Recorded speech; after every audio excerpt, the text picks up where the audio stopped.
દેવભૂમિ દ્વારકાના દરિયામાં ભારે કરંટ જોવા મળ્યો। દરિયામાં ઉછળ્યા 8 થી 10 ફૂટ ઊંચા મોજા। હવામાન વિભાગની આગાહી મુજબ વાતાવરણમાં પલટો આવતા દરિયામાં ભારે કરંટ જોવા મળ્યો।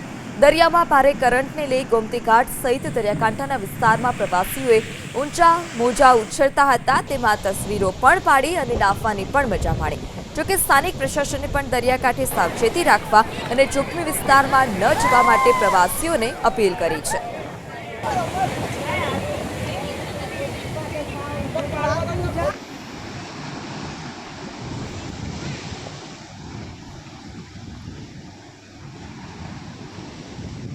હવામાન વિભાગની આગાહી મુજબ વાતાવરણમાં પલટો આવતા દરિયામાં ભારે કરંટ જોવા મળ્યો।